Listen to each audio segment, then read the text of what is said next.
Hey, what's going on? It's Bill Burr, and it's time for the Thursday afternoon, just before Friday, Monday morning podcast. How are you doing? What's going on? How are you?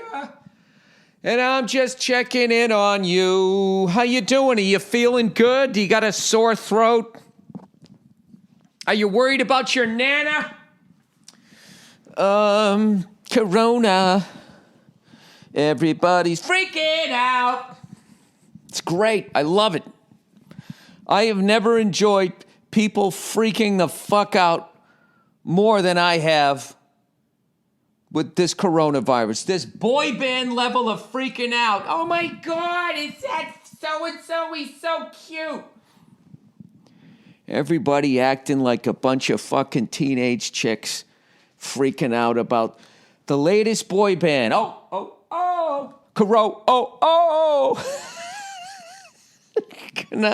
Coronavirus.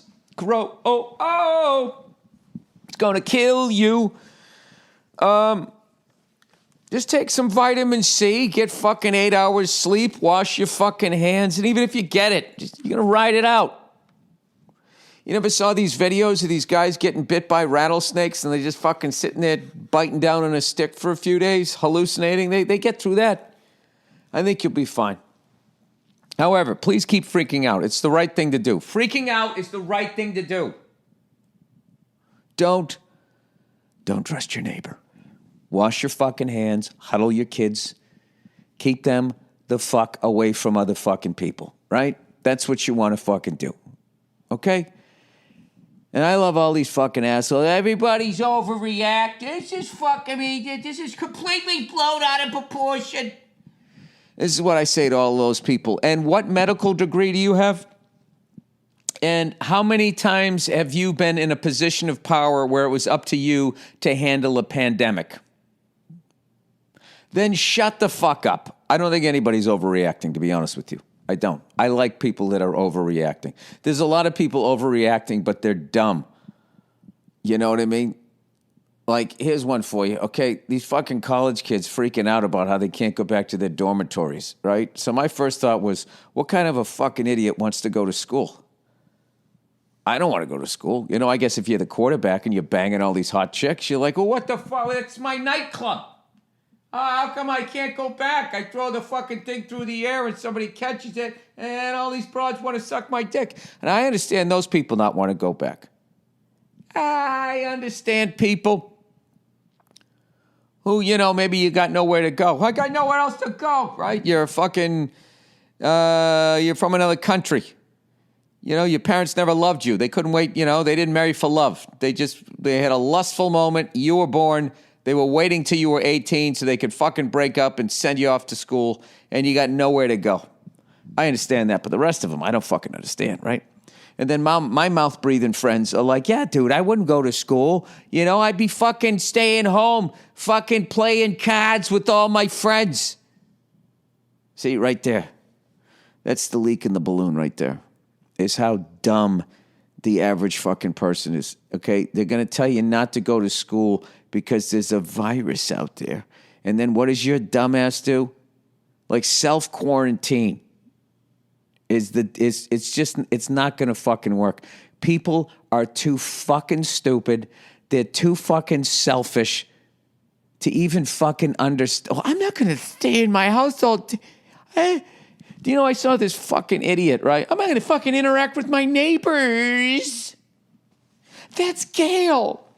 I can't not answer the door if it's Gail, right? You got all of those fucking people. All right? And then you got this fucking idiot, all right? I saw this guy, it was on fucking Twitter, so you know it's true. This guy goes, I'm an American in Italy. They've shut down the whole country. It's a nightmare. What kind of a fucking moron are you that you're in Italy and they've shut down the whole country and you can't go outside and you think it's a fucking nightmare? How selfish are you, huh? Oh, I can't go on the gondolas? You know, with some guy go, oh, in the mood, I like a big pizza pie. I got on a striped shirt. Huh? Anybody can go to Italy and eat fucking spaghetti. could go there and take the dumbass 2 fucking long tour of the Roman Colosseum. Oh, is this where the lions were? I went to the Roman Colosseum. I walked around it myself. I'm going to fucking sit there with goddamn headsets on as you explain every fucking piece of rubble in there. I don't give a shit. I know what happened here. All right? This is the first sports arena. They were too dumb to just play baseball, football, basketball, or hockey, so they fucking threw people to lions. That's all I need to know. I understand. All right, yeah, guys walked around in mini skirts and they fucking threw people to lions. Okay, great. Do I need you to tell me everybody's fucking name? And then after Caesar, King Luigi the 19th. Oh my God, fucking kill me. Please, somebody breathe on me. Or you could be in Italy, all right, when the entire country is shut down. And you get to peek out your fucking window. Look down the street and see what it would be like if you were the last man on earth. And then you come back to the States with that story, and I want you to meet one fucking person that went to Italy that can top your story. Everybody's going to go there and get some fucking octopus or some fucking pizza. Everybody's going to get on the fucking gondola, the Roman Colosseum. Ooh, the Leaning Tower of Pisa. Do you know you can't go up in it anymore? Right? Everybody's going to fucking do that. But who can actually fucking sit in their fucking hotel room for their entire fucking vacation, petrified, wondering if they're ever going to be allowed back into their own country? All right? Now that is a vacation for the fucking ages. That is not a nightmare. That is a unique experience. All right? But the problem with the human brain is the human brain has a 99% tendency to want to do what everybody else is doing. I want to do what everybody else is doing. I'm in the herd, so now I feel safe. God for fucking bid. You go to Italy and you get a unique experience. I mean, that's right. Being shut in Italy and not being able to leave your room and going out and eating that wonderful food that you can smell is right up there with like if you went to Sicily and you were eating a slice of pizza and you happened to see a mob hit. You know? But you know those, you know, you don't want to be around something like that, see somebody's brains get blown out, you know? You don't want that on your fucking hard drive. Blood splatter, and now you're part of the crime scene, and they're fucking putting yellow tape around you, and you're like, I have a flight to catch. They don't give a shit, right? You don't want any part of that. But sitting in that fucking room, can you fucking believe that? I mean, how long are they going to keep those people in there? 5, 6 weeks?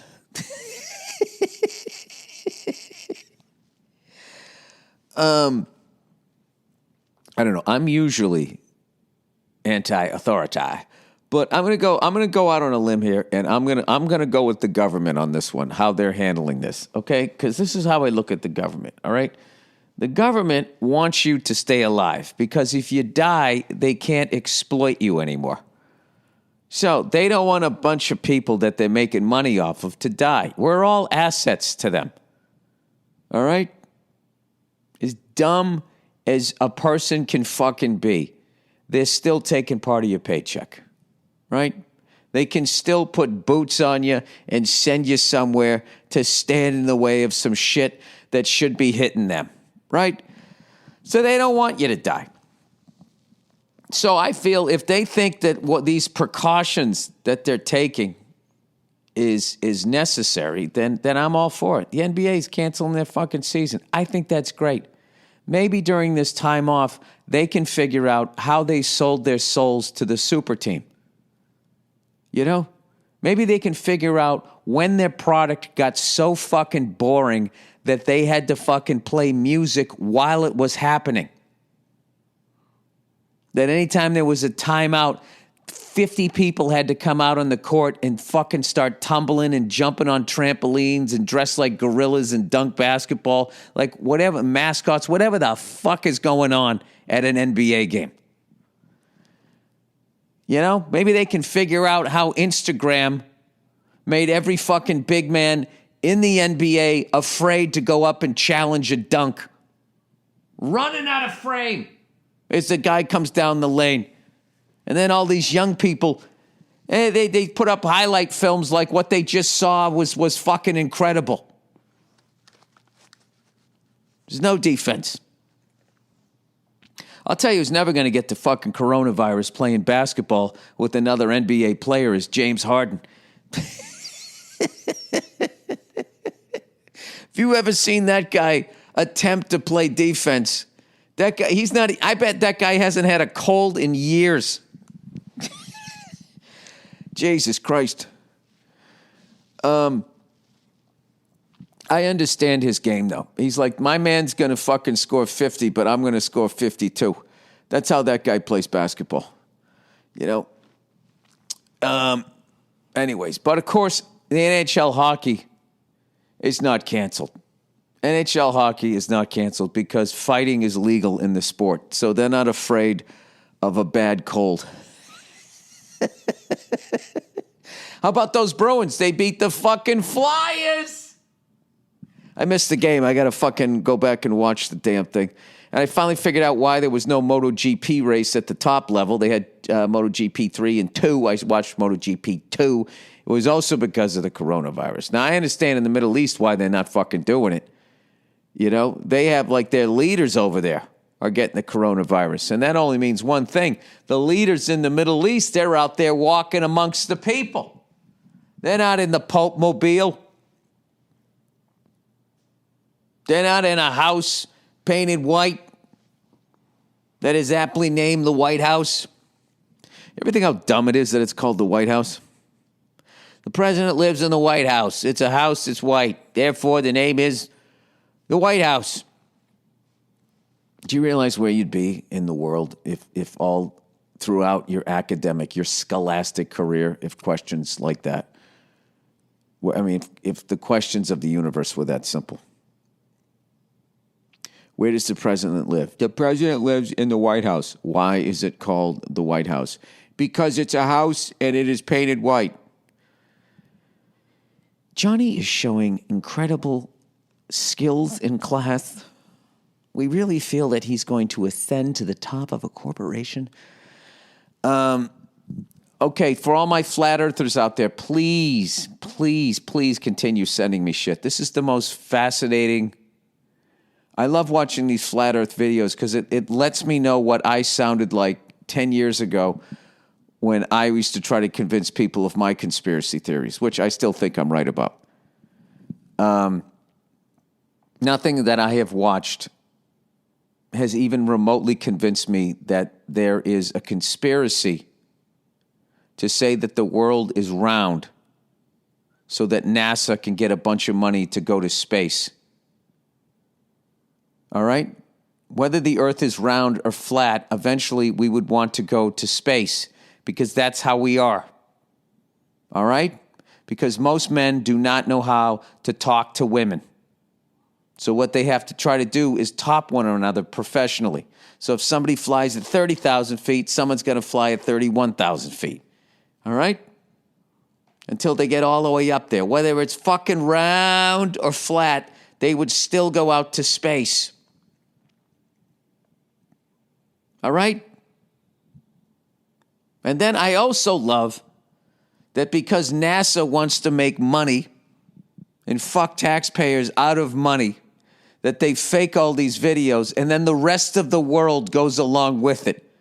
Countries with no space programs, countries that are not allies with us, countries that could easily come out and debunk the whole thing and say not only is the United States of America polluting the earth at an alarming rate, they are also lying to their citizens that the world is actually round, simply so they can fuck them out of money. I mean, do you realize the amount of money that you have to spend. I don't even fucking get. I can't even. It's the dumbest fucking theory. And then the fact that you're listening to some fucking idiot who's not even a scientist telling you all of this shit. Maybe he is a scientist. I don't fucking know. But it is the dumbest fucking thing I've ever heard in my life. And I'm not saying it's round. I'm not saying it's flat. But the motivation is the stupidest fucking thing. You don't need to tell people that the world is round so you can get money to go to outer space. You don't. Even if it was flat, they would have been like, we're going to be the people that are going to colonize the underside of the flat earth. There's gravity on that side too, you know. There's a whole other earth on the other side that we're not using. And then they would just do that. Or do flat earthers, do you believe that the gravity is only on top? That if you dug far enough, would you fall through the bottom of the earth? And then you would be space traveling. And then would people throw a bunch of fucking money at you like you were a goddamn afternoon stripper? You know, listen, you guys might be right. Maybe the earth is flat. I get it now where they have it like it's a giant like pool. A big round pool. And you just sort of swim around the edges of it. And that's how you go from fucking, you know, I guess L.A., around the world, around the pool, back to New York City. I don't know, but I can't get enough of it. I love it. Please keep sending it to you. I want you guys to convince me that the earth is flat. I mean, this is the thing. Let's say it is. None of your stupid fucking theories as to why they would waste all of this money that they're fucking us out of. How does the whole world get on board with this? We got to help out America that we don't like so that their space program. Are we given a cut of the money for the space program? Isn't the space program kind of dead? You know? Like the underwater cities that we were going to. The bottom line is you can't fucking breathe. The real estate is it's not worth any money, is it? I don't know. And I hope I sound just as dumb to you as you sound to me. I love it. You know, listening to people talk about why the earth is flat really makes me miss drinking. And the conversations I would get into at the bar and how convinced people were. That time that fucking guy told me that missing airplane was because it hit a Himalayan goose and the goose went through the windshield of a 737, killed the pilot, and then ricocheted off like the magic bullet in the JFK assassination, knocked out the co-pilot, and that's how it crashed. And this person, I swear to God, as serious as a heart attack, presented that thing to me, unless he was the greatest actor of all time. I have no idea. That is probably what I miss about drinking the most, other than the delicious taste of alcohol, is the fucking people that I met in the bar. And you know what? I'm not looking down on those people, the Himalayan goose guy, because I was that guy. One of my favorite times, I was in a bar and I was with an economic major, and I tried to tell him that the Federal Reserve was not federal, that it was a private corporation, and this fucking person lost their mind. They were like, no, it wasn't. No, it isn't. And they all laughed at me and thought I was a dumb fuck, and I still think I'm right about that. But you know something? I have no way of proving it because I don't know. I wouldn't even know where to look. Because I, too, went on YouTube and watched a bunch of videos. I don't know what's going on. I have no fucking idea. I do know. The only thing I know what's going on is shit that I actually experienced. And what I experienced on Tuesday night at the Dean Del Rey 40th anniversary tribute of the passing of Bon Scott was one of the great nights I've had in entertainment, man. Dean Del Rey has never sounded better singing. He absolutely fucking murdered all of those Bon Scott songs, and then they threw in a couple classics. They played Overdose. They played Soul Stripper. AC/DC never even played that live. It was fucking amazing. And then the level of musicians that I saw that night, just how well everybody was fucking playing. And all the drummers I got to see. Who'd you get to see, Bill? Oh, guys like Steve Gorman, Brad Wilk, Dave Lombardo. Was fucking amazing. And even old Freckles went up there for a couple of songs. Probably the best I've played when I've actually had to go out and play live. Not saying I didn't still fucking have a couple of train wrecks on some fills, but I got back in there. I had a great fucking time. The band sounded unbelievable. And there's this guy, Phil, I forget his last name, an Italian. He has this YouTube channel called Solo Dallas, and I used to fucking go on there, and he would break down when I was playing guitar. I actually was getting pretty decent at rhythm guitar, and he broke down every fucking AC/DC song, and he broke it down right. There's so much shit out there that's just fucking wrong. It'll give you the basic chords. This guy had it down. Like Angus, they're both playing the same rhythm, but Malcolm is up here playing the fucking rhythm, and Angus is down here. That's how they get that sound. He could break every fucking note of every goddamn solo down. It was an amazing channel. Then YouTube, of course, copyrighted and bullshit and shut that shit down. But did that stop Solo Dallas? No, it did not. He was so into AC/DC that he literally built, he started a company, he built amps that sounded exactly like the AC/DC amps that you can't fucking buy anymore. And then AC/DC wore out their amps through decades of melting people's faces with their music. And guess what they did? They went to this guy, Phil Solo Dallas, and now they use his equipment. He was there, and he played on Let There Be Rock. And he played the entire fucking song note for note. It was fucking unbelievable. It sounded like the record. It was unreal. It was and Dave Lombardo just shooting the shit, and then he goes out there and plays he played on Let There Be Rock, like some of the fastest fucking songs. And I was actually standing talking to Steve Gorman going, isn't that fucking unreal that he doesn't even warm up, he just walks on and can play at that tempo? And Steve just laughed. He goes, this is like a fucking ballad for this guy. And then I finally got to see Brad Wilk play live. On Dirty Deeds. That was amazing. It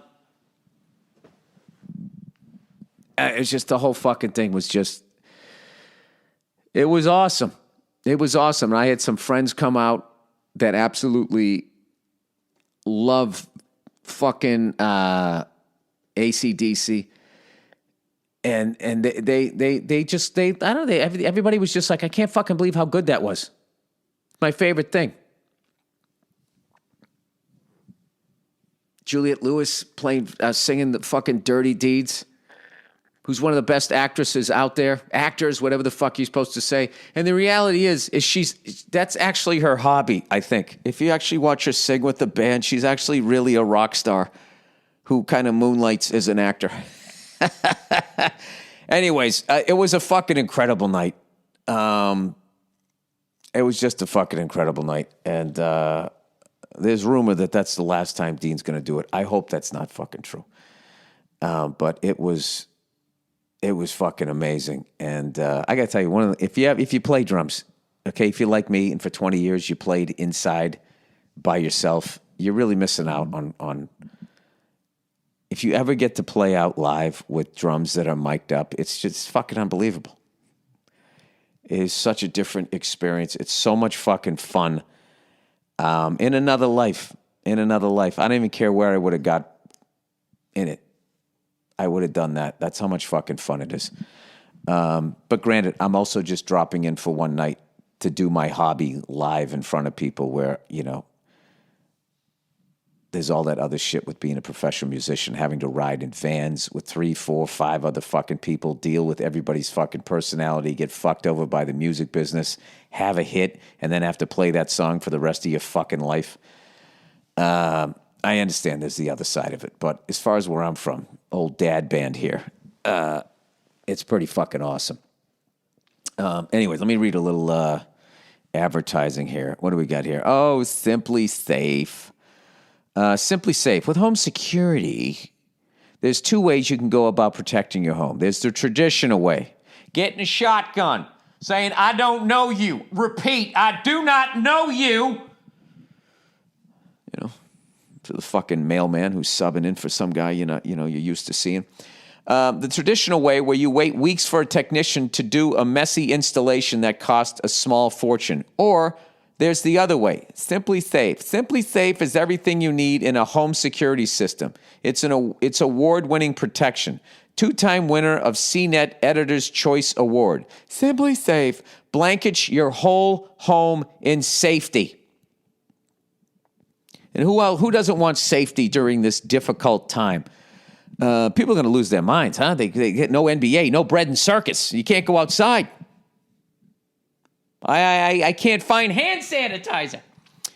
Wouldn't it be great if Simply Safe made you feel safe in your home? You get comprehensive protection for your entire home. You know how many times I've said that word comprehensive and I have no idea? What the fuck does that word mean? That's a great fucking word.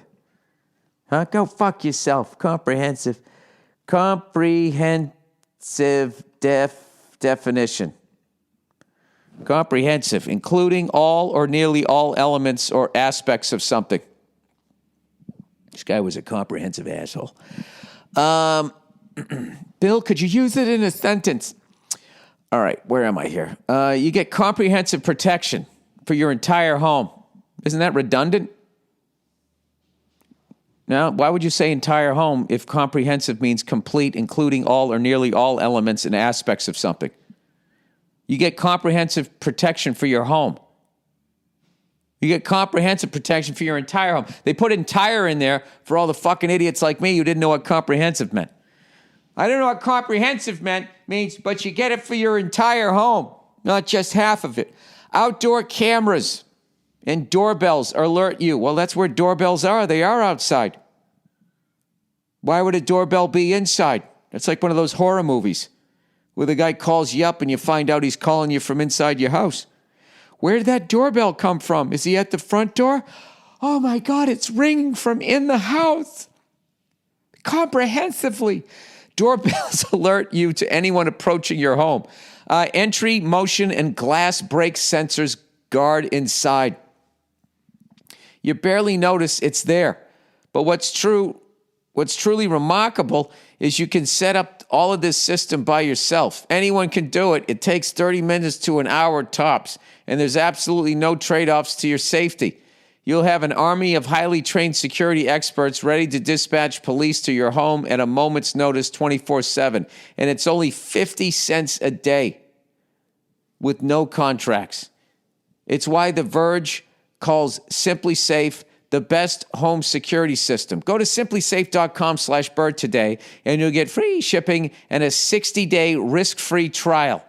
You got nothing to lose. Go now and be sure you go to simplysafe.com/Burr. That's simplysafe.com/Burr. All right, there you go.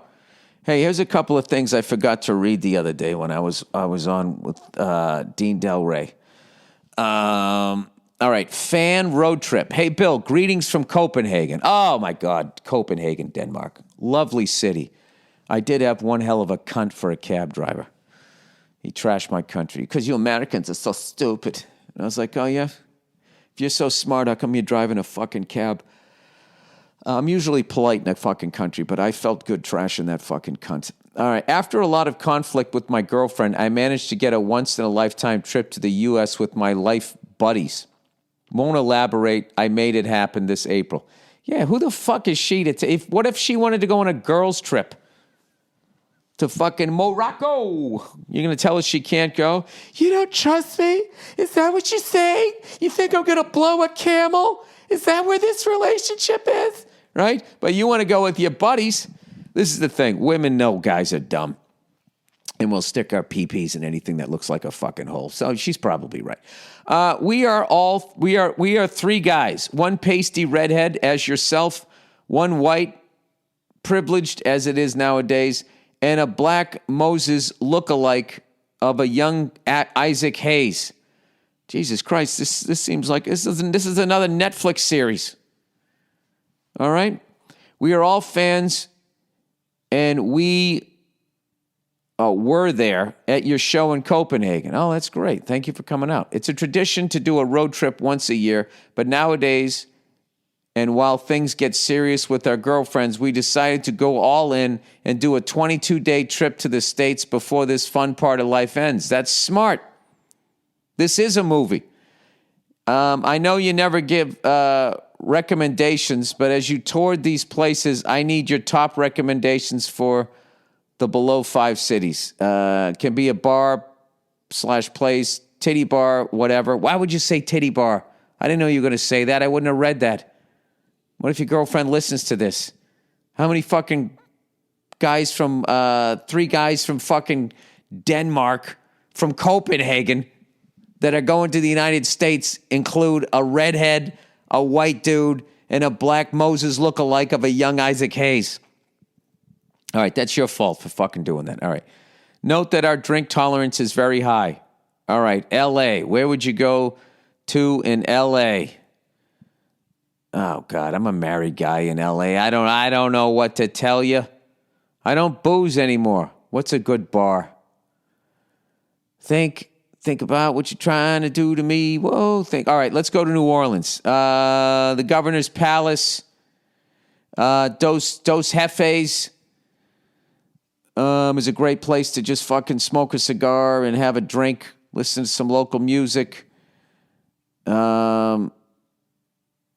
Oh, and there's a fucking place, there's a place they try to tell you, those beignet donuts. There's the place that everybody goes to, and then there's another place right down the fucking street that nobody goes to. What the fuck is this? Is the word. I'm not going to remember. Las Vegas. Where would you go to in Las Vegas? Tijuana. Oh, my God. No, I don't know. I'm sorry. Wait, I could do L.A. All right, where would I go to in L.A.? I don't know. Go to Bill's Burgers in Sherman Oaks. I like that place. There's a place, the Corner Cottage in Burbank, has a great breakfast burrito. Where the fuck would you go to drink? Come on. There was a place I used to like. It was called the 7 Grand. It's a whiskey bar. I went there on New Year's Eve and there was nobody there. It was brand new. And then I came back like 6 months later and I could smell puke in the fucking lobby. And I went upstairs and it was packed. But I think, the fucking, at this point, it's probably leveled off. But I really enjoyed that place. If you want to get a cigar, I like Hollywood Smoke. There's a place, Cuban Seed, that's tremendous. There's a place, V-Cut. I like all of those places. Come on, Bill. Oh, there's a place, Howard's Famous Burgers. The fries are okay, but the burger's fucking great. There's another place that has a good brunch downtown L.A. called the Little Easy. It's a New Orleans-based place instead of the Big Easy because it's not in the Big Easy. It's in L.A. They call it the Little Easy. And then if you want to go on a hike, I'd go to the fucking Griffith Park or fucking Runyon Canyon. What else? Oh, this sucks. This is like when somebody asks you, remember back in the day when you had to go to a music store to buy music? Yeah, during the week you were thinking all of this shit you wanted to buy, and then you'd go in there and you couldn't fucking remember. I'm sorry, that's like the most I can remember. As far as bars, booze is booze.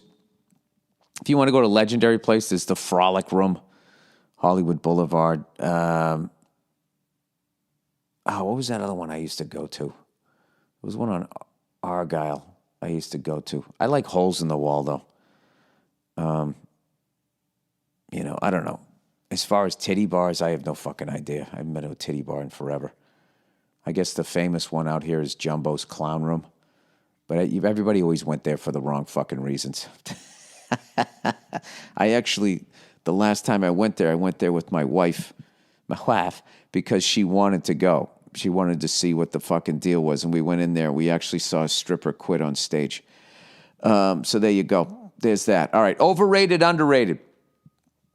She quit because nobody was paying attention. There was barely anybody in there. And she was like, why should I keep dancing? And at one point, I don't know where she took her cell phone out from, but she was laying on her stomach checking her fucking email. And a waitress walked by, saw it, laughed, and said, that's fucking awesome. All right. Overrated, underrated. Underrated. Anthrax, the band. Oh, yeah, they're fucking amazing. Overrated. I guess some people don't know that, though, right? Overrated. Unsolicited advice about how to dress. I work with a younger woman who always tells me what I should be wearing and tells me why I'm single based on things like this. Well, I'm going to go out on a limb and say she wants to fuck you, which is funny because she's kind of fat and I really want to tell her what she should be eating. Well, let me tell you, I think that fucking thickie there wants to take a ride on your schmeckle. How many 100-calorie bags of snack can someone eat before you tell them they're lying to themselves? Yeah, well, what are you going to do? She's trying to, listen, rather than take it negatively, why don't you just go there and take the sloppy fucking blowjob? Well, this is why. This is why you can't do that, because then you have to go back to work, all right? And then old fatty cakes thinks you like her now. And then what are you supposed to do? You know what you do? You get her some Sherry's berries.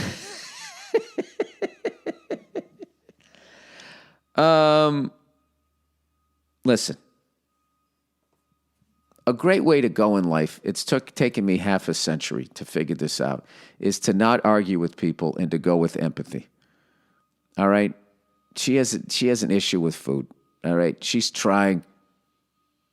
But you ever hear a fucking truck that's just like the fucking guy has left the thing in reverse for like fucking 10 minutes? They're obviously not backing up anymore. It's like the rest of the world doesn't need to know you're in reverse. Can you just stick it in fucking park until whatever's in the fucking way is out of the way and then put it in reverse, you cunt? Huh? You cement fucking truck driving cunt there? Yeah. It's probably her weird way of flirting with you. I don't know. It's a very easy thing to shut off. She tells you you're laid, that you're fucking dressed weird. Just lie and tell her you got laid last weekend. Well, I got laid wearing this exact fucking outfit. Huh? You want to smell my finger? And then, she'll fucking be turned off by you. Probably won't want to eat. Thinking of smelling a fucking 2-day-old pussy on your finger, right? Then she'll lay off the 100-calorie bags. There you go. I just solved 2 problems with 1 fucking sentence. Maybe it wasn't 1 sentence. Maybe the earth is flat. I don't fucking know, but please keep sending me those videos. People, there's nothing wrong with the conspiracy. Conspiracy theory is actually a healthy way of thinking of the world because you're at least smart enough to realize that a lot of times people who are supposed to have your best interest in you don't. Okay? And I'm not talking about the government, man. I'm talking about that person that you're sleeping next to. What's going on with them? Huh? No, I don't want to introduce that into your fucking personal life. All right, that is the podcast.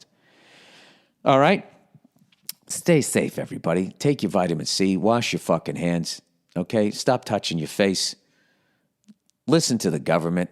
I never say that, but yeah, if they tell you to fucking stay inside, not go to a fucking NBA game, man, why don't you just do that for a couple of fucking weeks? Here's another thing, too. These fucking people who go, I can't take 2 weeks off from work. I'll be fucking destitute. I have a lot of empathy for people who are fucking broke, all right? But if you are college educated, you're Hawat, and you're in your 40s, okay?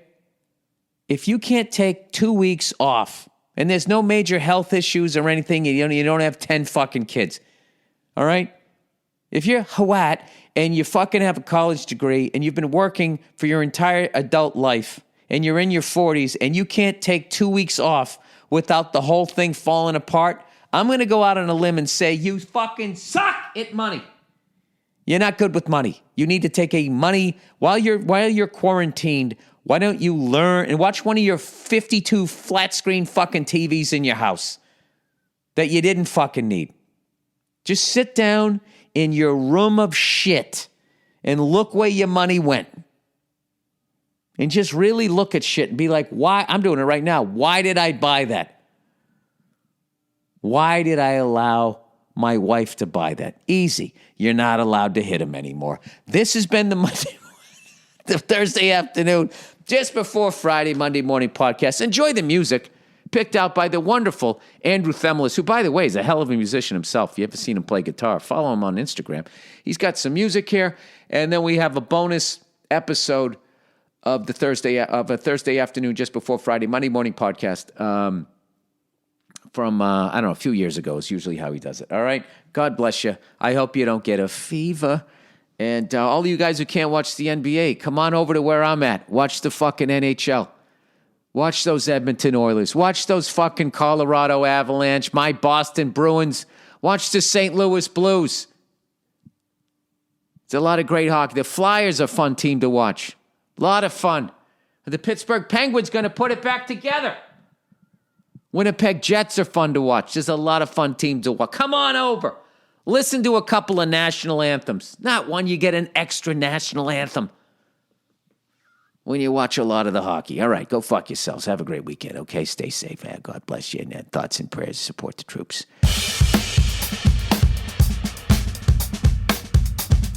It's the Monday Morning Podcast for March fucking 12th. Hey, what's going on? It's Bill Burr. Sorry, I was just watching a lot of sports this weekend.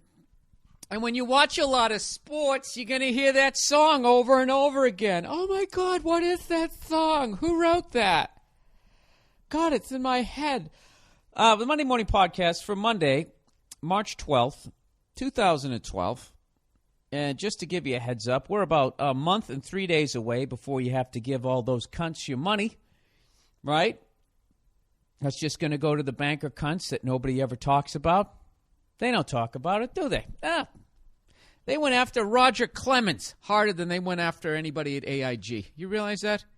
Did you or did you not shoot steroids in your ass so you could throw the ball past that fucking guy? I give a rat's ass about the Hall of Fame.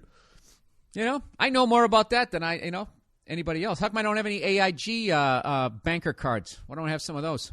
Then you could tell me which one of them were the fucking cheaters. So how'd you guys do it this year? Did you have the money taken out early so then you can get it back at the end of the year? Huh? Is that what you did? Dude, that's what I do. I have like all the taxes taken out, and then in the end, I get money back because I'm too fucking irresponsible to take my money up front because I know I'm going to blow it, right? So what I do is I give the government an interest-free loan all year. That's my game plan in life. People, have zero exempts, okay? Or whatever the fuck it is. Have the least amount of taxes taken out, all right? Just don't blow all your money. At least you can keep it in the fucking bank, and they'll give you a couple extra fucking quarters for it. Why give an interest-free loan? I know why, because you're young. You're young, you want to go out and get some pussy in a 12-pack. I hear you. Keystone Light, kid. This is the Monday Morning Podcast for Monday, March 12th, 2012. I believe I said it a couple of times. I don't know why I feel like I have to keep reiterating. A lot of shit to talk about this week. I was on vacation. I didn't do shit. I probably put on a nice 5 pounds. Had a great breakfast burrito yesterday out in Glendale, California.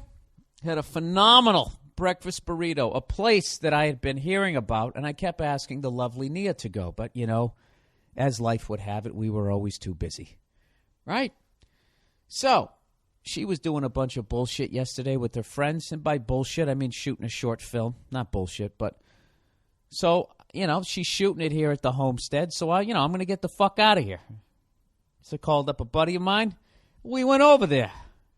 Couple of twinkle toes, getting a fucking burrito. Went over there. We had a great time. So on the way back, I dropped my buddy off or whatever.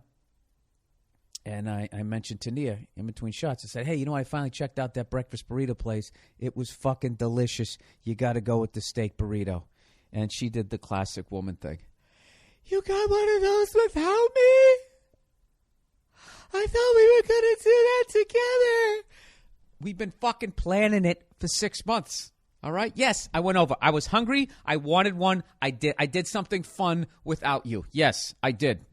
All right? What? Because I'm in a relationship? I'm only allowed to have fun when I'm with you? At some point, I have to break off. Right? Even the monkeys do that. They hang out with the tribe, and every once in a while, you go off in the bush, you rub one out. That's what the chimps do. So anyways, what happened this week? Peyton Manning, Mark Sanchez, right? That's what everybody's been talking about. I think everybody made the right move. I think the Colts made the right move. What are they supposed to do? They're supposed to hang on to Peyton Manning, a 36-year-old guy. He's had 4 neck operations. This is the second time his neck got fused. Do you think it's going to get better? Do you think that it keeps going up from here? And I know what you Colt fans are saying. Boy, he's going to get us 10 wins this year. You're right. He is. And he's the shit. All right? But he's 36 fucking years old. All right? And this is what sucks about sports and what's great about comedy. What's great about comedy is I am 7 years older than that fucking fused Frankenstein motherfucker, but I can continue to do stand-up. He can't continue to do what he loves. Well, he can, but you know what I'm saying. In a couple of years, he won't be able to. So what I'm saying is you got this Andrew Luck kid, and I know he's not going to be Peyton Manning. I'm not saying that. All right? But the Colts, just like the Patriots, at some point, your guy is going to retire, and that is going to be a long 40-story fall, and fucking you're going to splat on the ground. Or you can rip the Band-Aid off, get rid of the dude, and maybe hit one of those little canopy things with an Andrew Luck before you fucking hit the sidewalk. All right? I think they did the right thing. I think it took a lot of bulls. And, I don't know, for an entire year, there wasn't a doctor on the planet that would clear Peyton to play. And then all of a sudden, right before he's due to sign this big $29 million thing, he finds 2 guys who go, guess what, I'm A-okay. I think at that point, the Colts had already made the decision and they were moving on. So, I don't know. I think it was a ballsy move on their part. And I think in the short run, they'll look like morons. But in the long run, I think it was a smart move because the Colts in 15, 20, 30 years are still going to be a franchise. And 15, 20, 30 fucking years, Peyton Manning's going to be like 50, 60 years old. I can't do the math. 51, What are you going to do? You got to choose the franchise. So, and then the Mark Sanchez thing I think was great. They signed the guy. It gives Sanchez a boost like, hey, these guys believe in me. But then they also got this backdoor thing where, hey, if you suck after not this season, but next season, we can walk and we don't owe you the other half of the contract. Hey, we gave it a shot. Go fuck yourself. So that's what I think. That is my belief. And Paul Verzi thinks that the Colts are the dumbest fucks ever and that Peyton Manning is going to throw for 9 million yards like he does every season for some other team and then lose in the first round of the playoffs.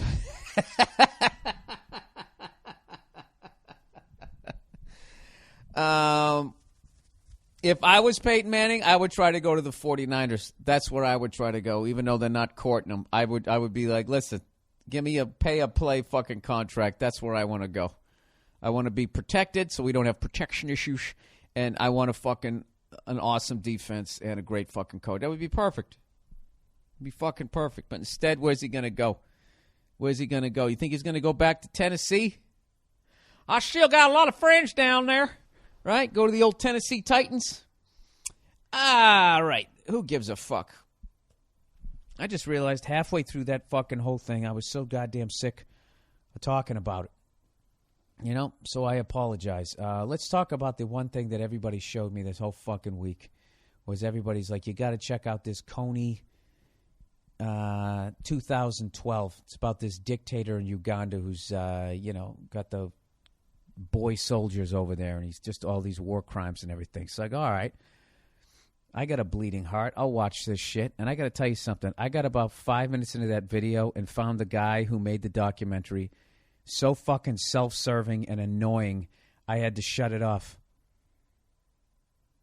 At that point, when the Ugandan kid is crying because he saw his brother get killed in front of him, I mean, it was and then immediately he just cuts to, now I'm going to sit down with my son and tell him. It's like, what the fuck are you doing?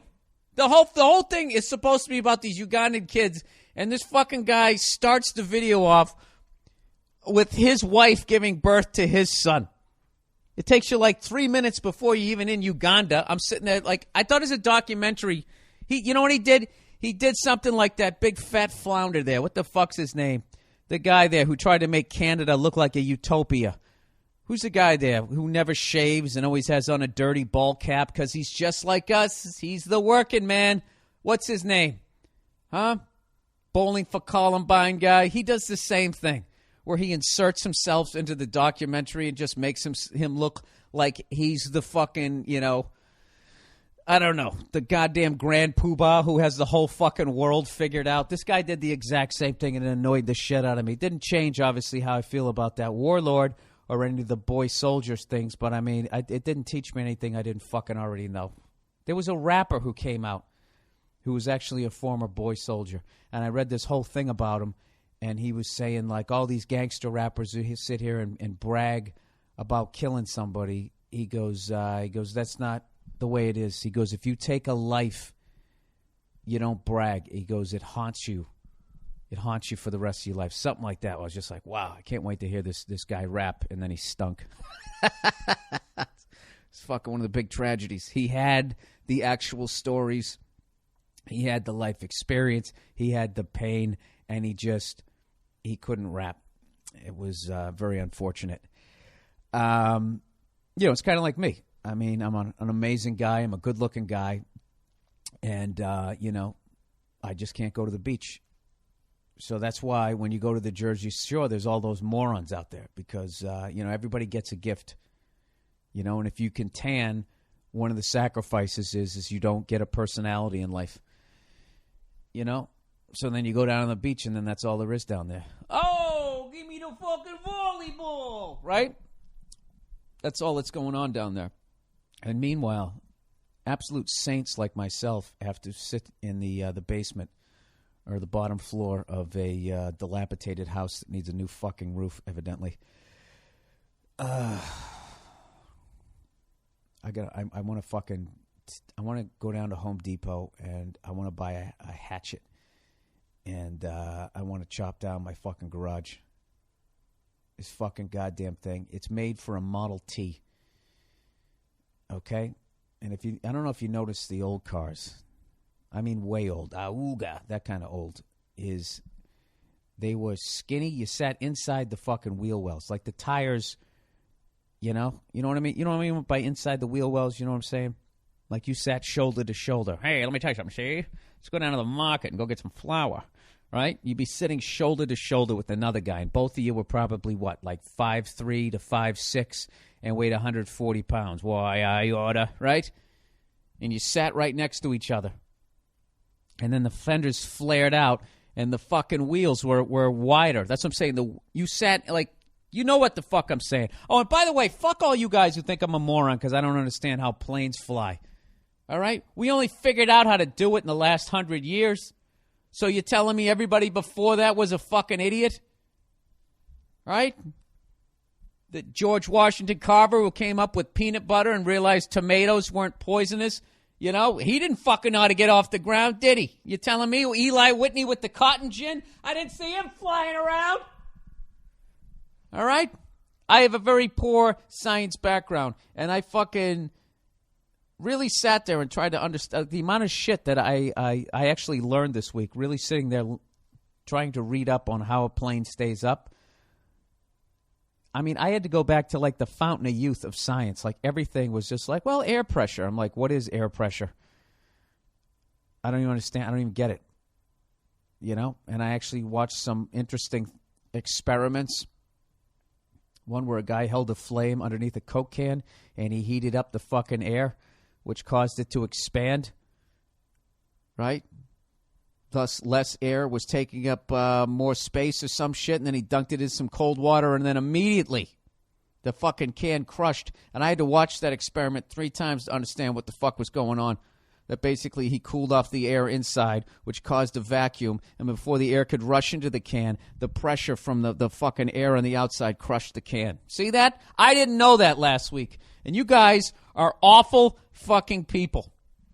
You know? And when you have dumb kids someday, that's how you're going to handle them? You're gonna say all those mean things that you said about me? Me, a fucking saint who comes on every week and does a free goddamn podcast that has nothing but positivity for all groups, especially women. You know, you guys need to sit down and take a long fucking look at yourselves.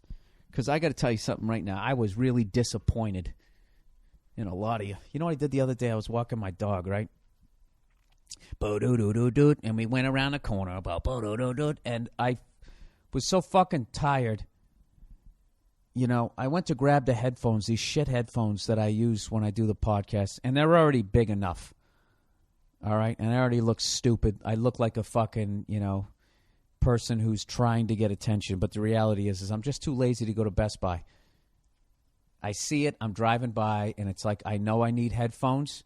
I have the money to get headphones, but just the thought of pulling into the parking lot, trying to find a fucking parking spot, getting behind that person who's waiting for that person who's you think's going to leave and then isn't leaving, going into the fucking store, trying to fucking find it, and having that douche in the blue shirt. Oh, you want to get a flat screen? No, I don't. I want some headphones. Oh, I'm not in the headphones department, man. I don't know where that is. I didn't want to deal with it. So, anyways. So I fucking came down here half asleep. My dog's going crazy, right? Wants to go outside. Whenever it sees me get up, it goes nuts because it knows what's going to happen. We're going on this fucking awesome hike. So I ended up grabbing, I grabbed these Vic Firth headphones, which are for drumming, which you can wear, and they like block out the sound of how loud drums are. And I got to take a picture of them with them on my head, how fucking stupid I look. And I was wondering why they seemed so heavy. I was half asleep walking down the street, and then I saw my shadow on the ground. They look like those old guys who go to baseball games, and they have like the antenna, and they're keeping score. They're like twice as big as those fucking things. And I look like an asshole, and I know everybody driving by thought I was doing that hipster thing where I was like deliberately dressing like a douche, just to get attention, to be like, oh, no, what? These are from 1974. What year is this? I wasn't. I was actually embarrassed. And then I was going to take them off, and then I was like, wait a minute. That's even worse. It was legitimate fuck up, and now you're going to take them off because you're worried what people are doing as they drive by you, because they're going to make a comment as they drive by, Bill, and then what? After they drive by you, they get on with their fucking lives? What is wrong with you? So I left them on. And that's that story. Oh, it's been a slow week when you're on vacation. He doesn't have anything to talk about. All right, let's get some advertising for this week, all right? And fuck you to anybody who doesn't like this, all right? That's why the podcast is free. All right, Stamps.com, everybody. I've been telling you about this for weeks. All right, and this has been one of the very successful ad campaigns here on the Monday Morning Podcast. Let's do it again, everybody. You guys can probably do this one word for word with me. Do you like going to the podcast? Do you like going to the post office? No. Do you like standing behind old people sending cookies that are already stale to grandsons who aren't going to eat them? No. Do you like standing behind somebody who's putting together 12 boxes as they slowly inch their little caravan forward, as all you want to do is just stand there and try and buy some stamps? Of course you don't. Wouldn't it be wonderful if you could handle all of that stuff in your own home at any hour of the night, clothed or unclothed? Wouldn't that be amazing? Well, thank God for Stamps.com. All you need is a computer and a printer, and you can use Stamps.com whenever you need it, however you want to do it. All right? You can be watching Goodfellas and printing out stamps all at the same time. Naked while eating a coffee cake. However you want to do it, people. This still is America. The post office may be closed, but stamps.com is always open. All right, here's the endorsement. Take it from me, pointing at my chest with my thumb. You can do everything you can do at the post office with stamps.com. Yeah, you can do everything except go on a shooting spree. You can do that in your house, but you're just going to kill people you love. Special offer right now. Stamps.com has a special offer for my listeners, pointing at my chest once again. Use my last name, Burr, B-U-R-R, for a no-risk trial. You get a $110 bonus offer that includes a digital scale and $55 of free postage. The digital scale is my favorite thing. I send out all my DVDs using that. Every once in a while, I put Nia in a bear hug, and I tell her I'm going to wear, and I make her sit on it, and she giggles, and then we have a fun time after that. Oh, here's the call to action. Don't wait. Act now. Go to Stamps.com before you do anything else. I don't care if your baby's crying. Click on the radio microphone at the top of the homepage and you type in Burr, B-U-R-R. That's Stamps.com. Enter Burr, B-U-R-R. $110 bonus offer that includes a digital scale and $55 of free postage. Okay? I don't know what else you guys need from me. You know? Probably a little more funny. I've been hooking you guys up with everything. You know, listen, because of this podcast, you don't have to go to the post office anymore. Because of this podcast, if you play pickup hockey, you don't have to get slammed in the foot with a puck anymore, do you? Why? Because of skatefender.com. Skatefender, you got to use this. I actually, last week, for the first time, I played in a game. And I got to tell you, I had not played hockey on the ice, or ice hockey, as some people call it. I had not played hockey since January because I was afraid, Murphy's Law, that if I was going to get hurt, it was going to be right before my special. So I was a healthy scratch for the last 6 weeks, and I finally played, and I didn't even notice that I had them on. And there was actually a couple other people I played with going, oh, yeah, I want to get those, and blah, blah, blah, blah, blah. I was psyched. I thought they were going to call me a pussy for wearing them, but they didn't. But anyways, if you go to skatefender.com and you use the promotional code Bill Burr, all lowercase, you get $5 off of them, and it's a great thing. You know? Do you like your feet? Sure, we all do. Wouldn't it be nice to not take a puck at 80, 85 miles an hour to the side of your foot when you have to go in and make a big presentation the next day? I mean, it's all up to you, people. If you want to have to put on a loafer that you have to have a custom zipper up the side because you wanted to be some shot-blocking douche without any protection, that's up to you. All right? But if you really love your feet and your children, you'll get some skate fenders. And until then, until you do, I don't want you even talking to me. All right, what the hell am I doing here? Let's get back to the podcast here. Somebody said, Bill, where do you think Peyton Manning is going to play? I have no idea. My gut would say he wants to go back to Tennessee. Just a good old boy. Never meaning no harm, got a rectangle head and a funny way of talking. Why is his forehead so big? I think he's... Their forehead, I have a big forehead. They have a swollen forehead. I think Archie, every time Eli and Peyton made a bad pass or made a mental error in the backyard, he took off his belt, had the buckle in his hand, let's be fair, and he just whoosh, right in the front of their fucking forehead. And then they were, Dad, I got to put some ice on it. And he goes, you're not putting ice on that till you make that throw 20 more times. And then the sun would go down, and by the time they put ice on it, it didn't matter. And that's why their heads are just like that to this day. That's all true, people. I don't know what else to tell you. Oh, my God. Is this going to be one of these podcasts? I can't do podcasts when I'm on vacation because I don't do anything. I was watching the Bruins lose to the Penguins yesterday. I watched the Celtics lose to the Lakers. I got to tell you this right now. Danny Ainge, I don't like what he's doing. I just don't like what he's doing with the team. I think he got lucky. I think Kevin McHale hooked him up. But as each year goes by, and the Celtics somehow keep getting older. Every time I see them, they're older. Every year goes by, every trade deadline, somehow not only do we not get younger, not only do we not stay the same, we get fucking older. I told you ever seen so many knee pad, elbow pads, and those stretchy sleeves in your life? I don't know. I think Danny Ainge is white Isaiah. He just got lucky. You know, he got that one ring, so now no one's going to, question him. Kind of like Peyton Manning. You know, he got that one ring, and then all of a sudden everybody ignores that, he puts up 9 million yards during the regular season and then loses in the first round of the playoffs every goddamn year. You know what I mean? That's what I'm talking about. Yeah, I don't get it. The Bruins, I'm not worried about. Bruins were, I don't know. We've had some injuries and that type of stuff. But what I love about them and the Celtics is they don't quit.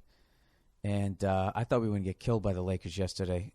I don't know. And I actually missed the first 2 periods of the Bruins game because I had the center ice package and I put it on and I couldn't find the game. And I was like, am I out of my mind? I thought they were playing today, and I didn't realize it was the NBC game.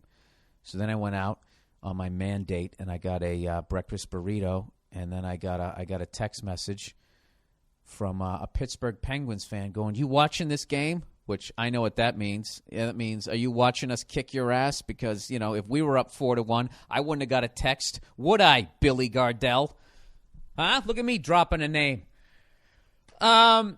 Anyways, I don't know. I think the Bruins are going to be okay, but the Celtics, yeesh. As long as the Lakers don't win.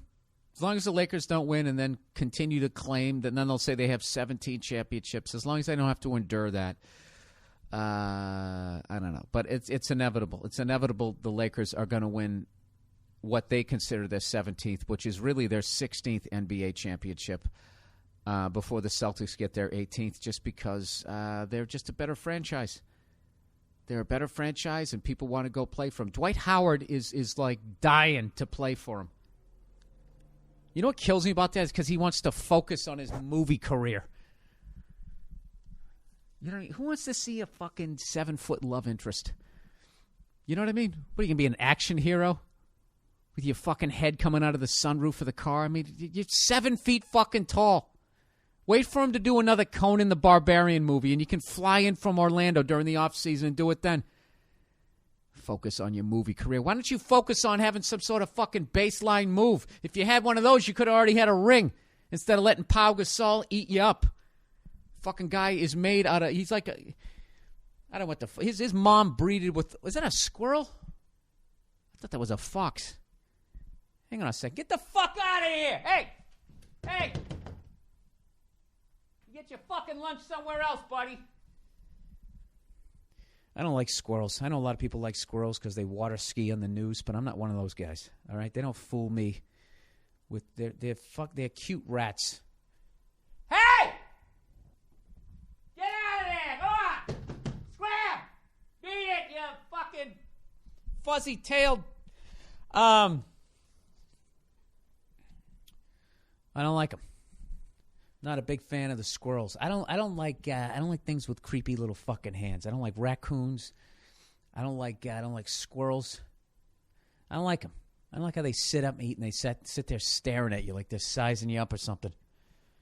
You know, and you're like, "Wait, you got a fucking problem?" You know? Then they stop chewing and just sort of stare at you. Yeah, you're fucking looking at me. I'm sitting here. You're fucking looking at me. You know? And then you make a step and then they do that. Little fucking, I'm going to run, and then they fucking take off. They're bitches.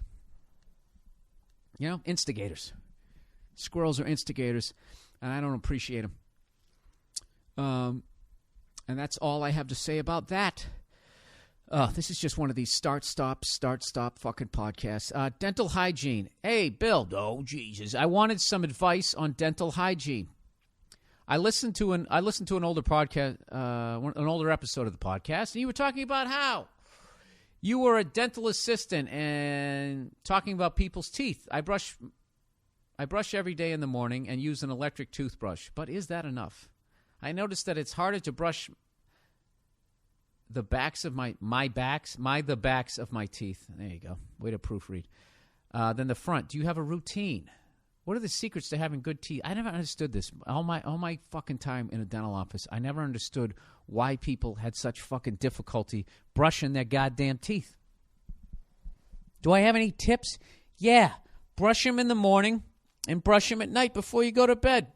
Use floss. Electric toothbrush is great because, if you brush too hard, you're going to brush away some of your gum line, and that could lead to some sort of periodontal disease. Look at me, huh? Doesn't understand flight. I understand this shit.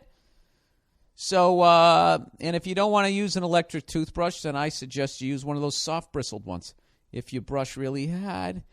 But, you fucking go twice a day, and then you floss every day, and then you fucking get your teeth cleaned every 6 months. If you do that, you should be fine unless you're just genetically compromised and you just have bad teeth.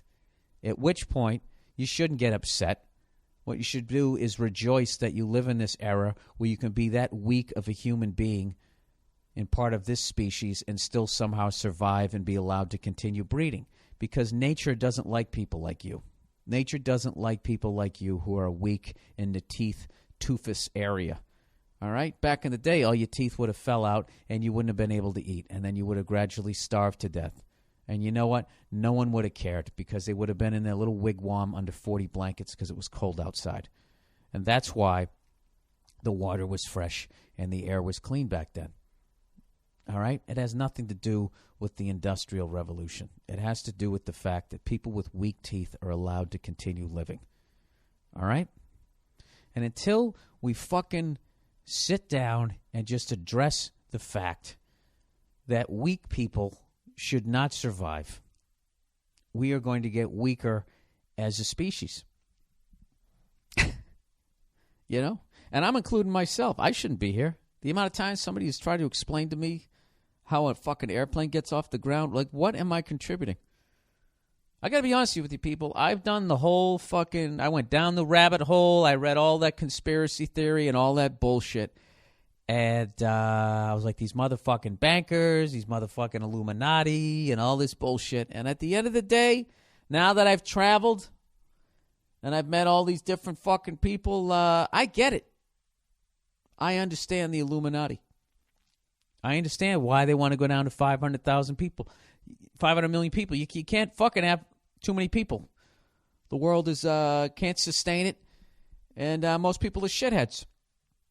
So if you have 500 million, that basically means you and all your friends are going to survive, and then you'll have plenty of people to sweep up the driveway. And beyond that, what else do you need? I challenge you. Go into a Walmart and find a soul worth saving. I get it. Like, I totally understand the Illuminati, and they're the best of the best. They're running shit, and one day they're going to bring the hammer down, and there's not a fucking thing you can do about it. But you know what?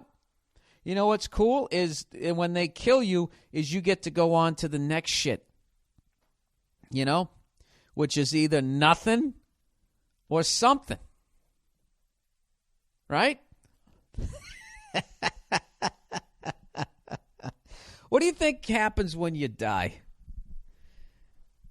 You know what I think it is? You ever meditate and you get like that tingly feeling and you just start floating like right up out your body? You ever do that shit? I think that's what it is.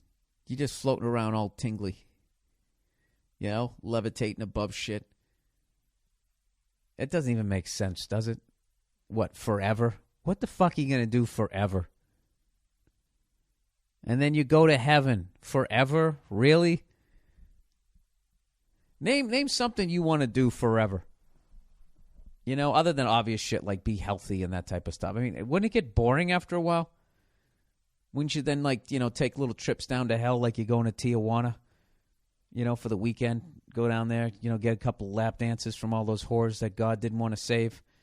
Right, and then go back up to heaven. Wouldn't you have to do something at some point? Can you just imagine? Like, don't you hate when you go to church and everybody's all fucking happy and smiley and saying how blessed they are? And behind them you go, dude, you're jerking off to porn. You see it. You know it. There's that other side. It's the balance, the yin and the fucking yang. It's like I don't know what. I don't know.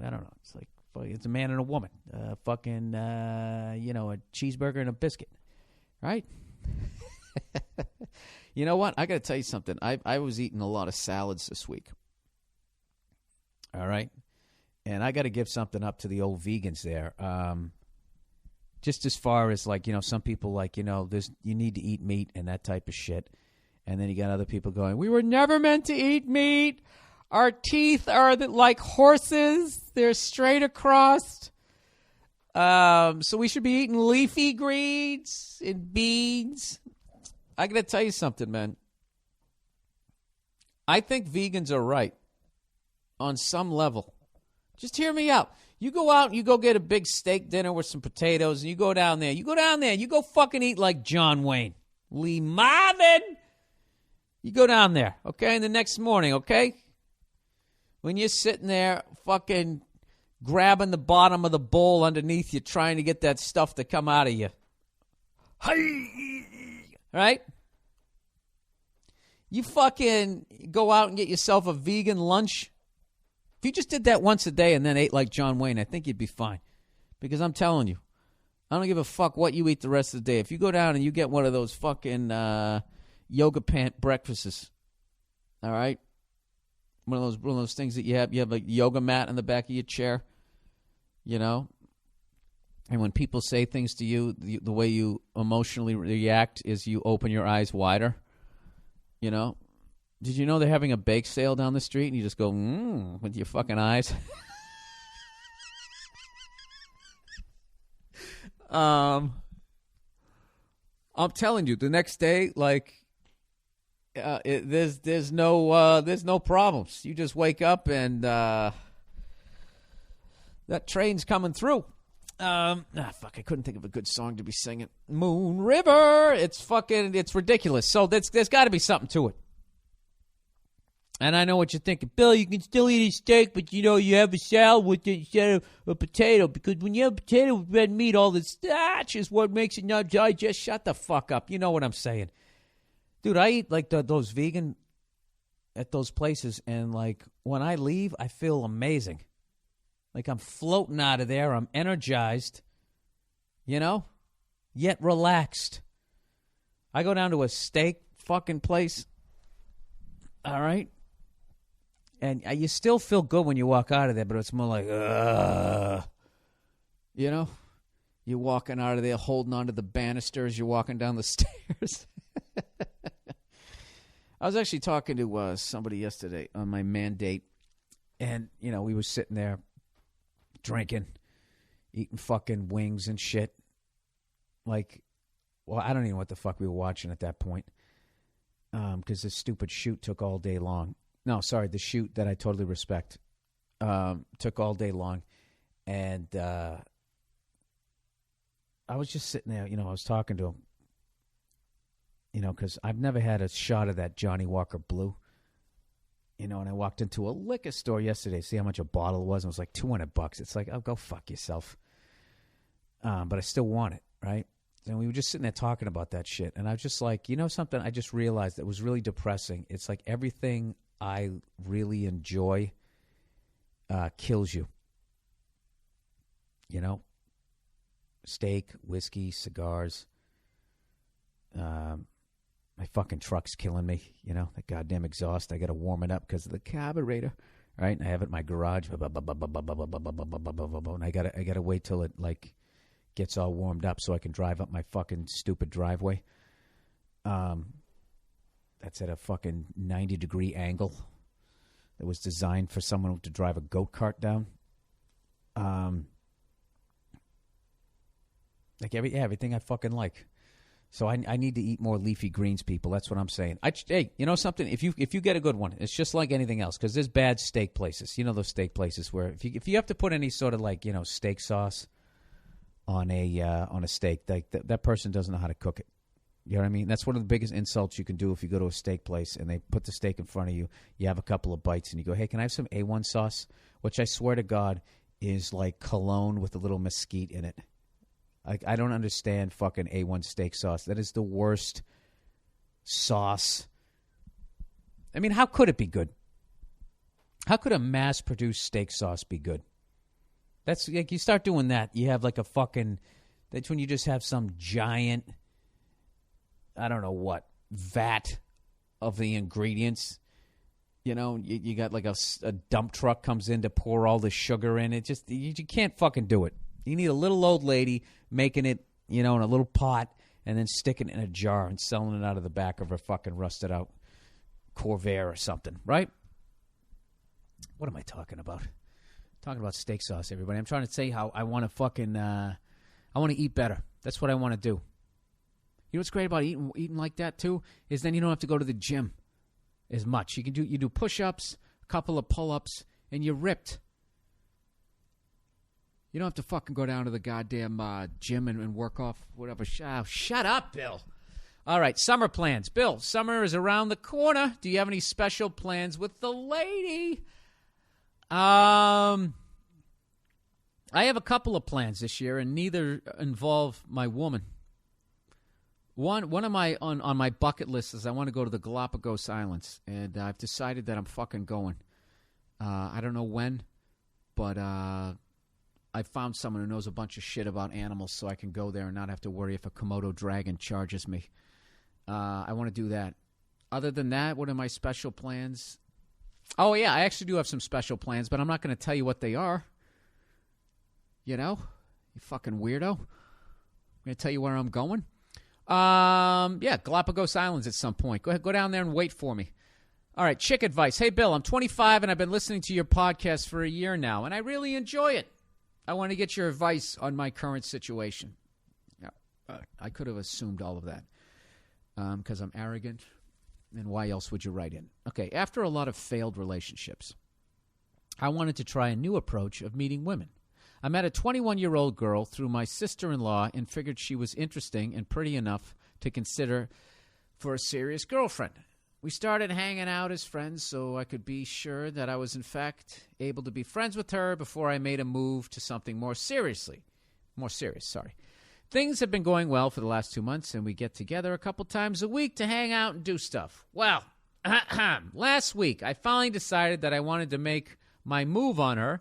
I was saying goodbye to her after hanging out, and I finally moved in for a kiss, and she backed away. It got really awkward after that, and she kind of said, "Oh, I have to go." About 10 minutes later, I got a text from her saying, "Sorry for backing away, but I don't want to ruin our friendship." Oh, dude, you fucking waited too long. I would go watch that Chris Rock special where he does the friend zone. Anyways, he says, "What the hell do I do now? She has always been very flirty with me the entire time we've been hanging out." Oh, wait, she's been flirty with you? Oh, fuck her. She works at an all-girls camp during the summer, and she always hangs out with me on her days off, so I know there isn't anyone else she is seeing. All right, first of all, scratch that. All right, you have no idea. How does that expression go? Only the devil knows the secrets in a woman's heart. Isn't that how it goes? Something like that. Don't ever fucking... You have no... I don't give a fuck. Okay, you could have a woman in a goddamn cell. You still have no idea what the fuck they're doing. They're sorcerers.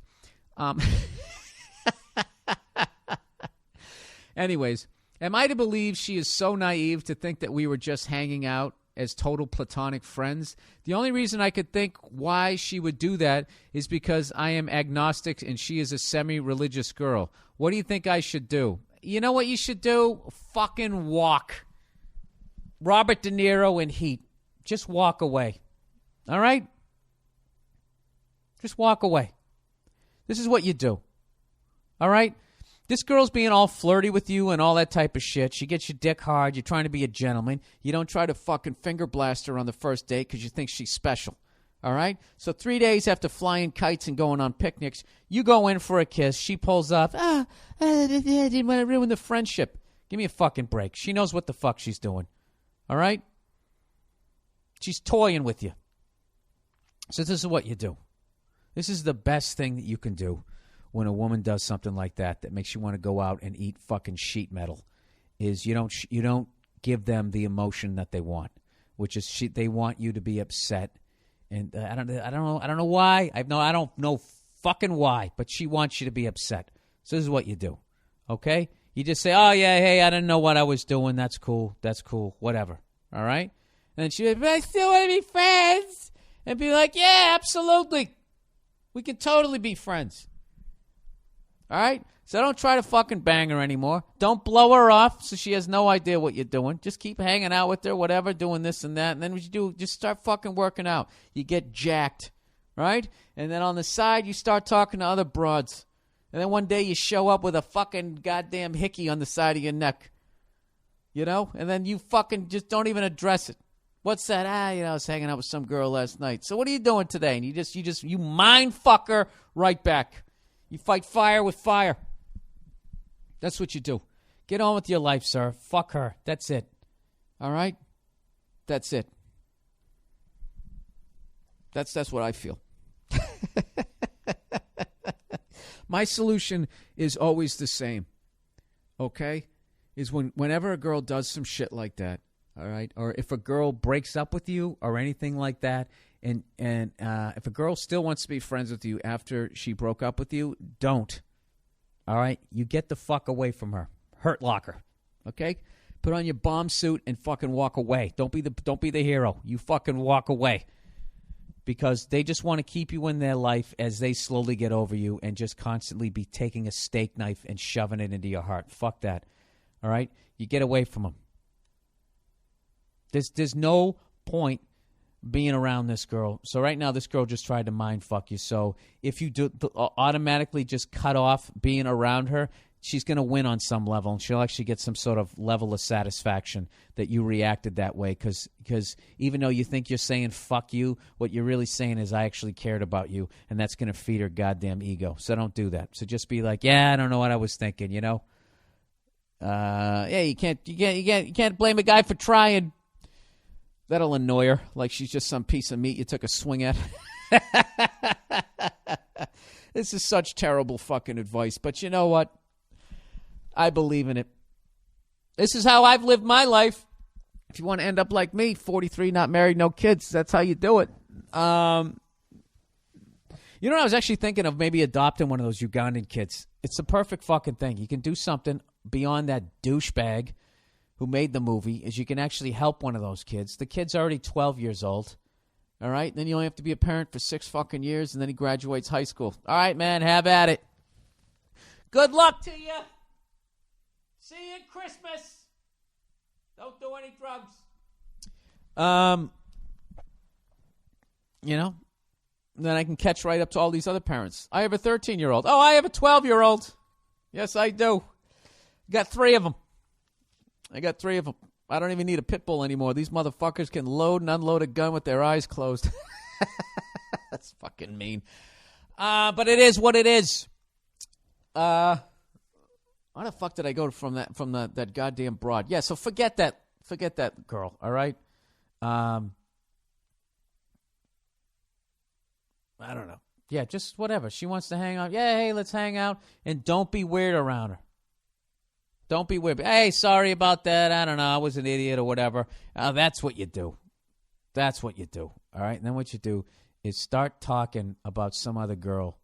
Wait a couple of weeks and just say, hey, you know, I kind of met this girl. I kind of like her and blah, blah, blah, blah, blah. You know, this is the old hook and lateral play. I don't know if this will work. This is definitely a Hail Mary. But maybe if you fucking start saying, hey, you know, I met this girl. I kind of fucking like her. You show up with the hickey on your neck. I don't know what happens. The spinal cord muscles, the muscles around their spinal cord get fucking, they get weak, you know, and all of a sudden they just fall face first into your lap.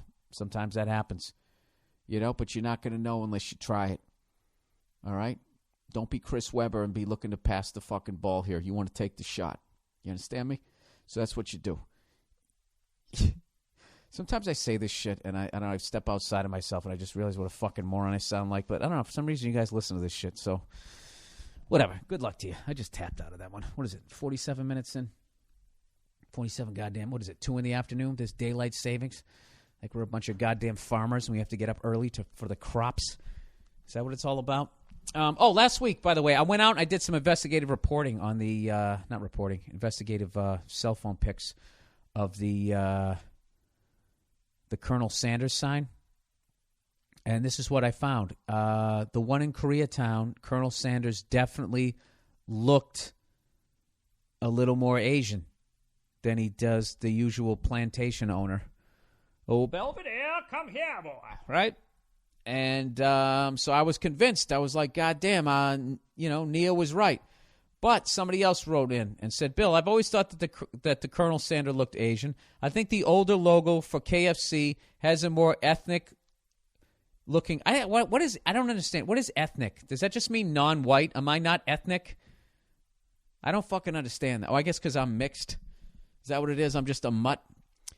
But so are African Americans, right? They're all mixed in, right? That's an entire continent of people all mixed together, the same way all us European whiteys are. None of it makes sense. Anyways, I think the older logo for KFC has a more ethnic-looking kernel, and the newer ones don't. So maybe the one you and Nia see sometimes just happens to be an older sign. Here's the older one. And he shows the one that's hanging in Koreatown, and he goes, here's the newer one, and that's the one I see everywhere else. But don't you think it's kind of weird, though, that they leave the one that kind of looked Asian to evidently me and a lot of other people, that they leave it in Koreatown? I don't think it's bad. You know? I don't know. You know what? I'm going to put both pictures up this week on the podcast page, and I'll let you guys decide. How about that? There's your interactive web moment of the week. You know, if you actually go to my podcast, by the way, let's all go to BillBurr.com right now, okay? Get off the treadmill, parachute out of your flight, and let's go to Amazon.com. And if you go there, like me, evidently why won't this load? All right, I got Amazon.com. I got a window right underneath the iTunes, a banner. The black one, that's the USA one, and then I just added two more, one for Canada and one for UK. And basically, if you'd like to donate money to the podcast and the Wounded Warriors Project, I think this is the best thing we're doing here, is anytime you're going to buy something on Amazon.com, I'm not saying you got to buy anything. If you're going to buy something off of Amazon.com, just go to BillBurr.com first, click on the podcast page, and if you're in the United States, that first one right next to the left of the Stamps.com banner, the black one, you just click on that. And go buy something, and they'll give me a little kickback, and then I take 10% of the kickback, and I give it to the Wounded Warriors Project. And for Canada and England, I don't know what charities yet. Why don't you let me know? Tell me something over there that you want me to give it to. Give me some suggestions. If it sounds like something that is legit, I'll kick some pounds and some maple leafs over to whatever the fuck you're doing. How's that? Does that work? Well, that's great. Is that the podcast for this week? Am I all out of material? Oh my God! So I got to wing the rest of this shit. What else did I do? You want to know what I've been doing? You probably want to know. Hey, Bill, what does a guy who fucks off for a living do when he's on vacation? You know what I've been doing? I've actually been working on 30-second note fills on the drums. It's just something I've never been able to do. Unless they're just lame right, left, bang, you know? But that shit where you start fucking breaking it up between the hands and the feet, and then there's sort of odd groupings, like groupings of 5, you know what I mean? So when it starts to repeat, it just gets like it almost sounds like you're playing a different time signature, and you somehow come out on the one. I've been actually working on that. And I know this is excruciatingly boring to everybody else on the podcast, but that's what I've been working on. I've been working on 2 ones that I got off of fucking YouTube this week. And I've just decided that, like, when I work on shit, like in my stand-up act, where I just go, I'm just going to work on this and bomb with this until I come out the other fucking side. I've decided that I'm going to do that with these 2 different fills. Because I'm sick of not knowing how to do it. I'm sick of hearing it in my head and then sitting down at a drum kit and not being able to fucking do it. And I don't know why this is important to me. I don't play in a band. TRL doesn't exist anymore, so I don't know where I feel like I'm going to go with this. But, yeah, that's what the fuck I'm doing. I just do that. I've drank, like, every day. Not a lot. I just have like one. I sit down. I'm becoming that guy. I sit down and I pour myself a glass of scotch at the end of the fucking night. That's what I do. And I sit down and, you know what's funny is, like, That's like the original NyQuil, though, is if you have a scotch in the middle of the day like I did yesterday, we were watching the Bruins, right? And they were losing and shit. And I asked my buddy, he's like, you want a beer? He's like, nah, not really. And he goes, why, are you going to drink? I was like, yeah. And he was like, all right. One of those deals takes you that much to fucking convince somebody to drink. And we both had one. And the only reason why I didn't just nod off into an old man nap immediately afterwards is because he was sitting there. And we were laughing about it later. I was going, dude, I was like fucking half a second away from just sleeping for 3 straight hours. And my buddy actually told me, because he was sitting on the other side of the room and didn't see, he actually nodded off for a couple of fucking minutes. That's something, that's the dumbest thing that I do is, I fight that old man afternoon nap. I fight it. I don't know why I do. There was a period in my early 30s when I was still living with Bobby Robert Kelly. I got into the zone with the old man naps when we were living together. And he would be talking to me, and we'd be right in the middle of a conversation, and I'd just look at him, and I would stand up, and I'd walk into my bedroom and just go to sleep, and he would just start fucking laughing. And then within 5 seconds, he was asleep. Like fucking 2 old dogs. Just passed the fuck out like we left the gas on in the stove. And then you just wake up like 45 minutes later. And I remember one time Bobby going, like, dude, you call those naps like fucking, I don't know, like clockwork. And you felt like $1 million. And for some reason, I haven't been able to do that since. I always fight them, and then when I try and lay down and do it, I got too much shit going on in my head now. It's like that meditating shit. I used to be able to do it. And I could feel, and I'd float right out of the room, and it was fucking awesome. And now what happens is right as I'm going to that zone, this voice in my head was like, okay, here it comes. It's going to happen. Yeah? And then it all goes away. And then it becomes frustrating. And then I'm meditating, and I'm angry. Oh, fuck. You know what that reminds me of? I don't know. Have the cock blocks all been defined? Like the different kind of cock blocks?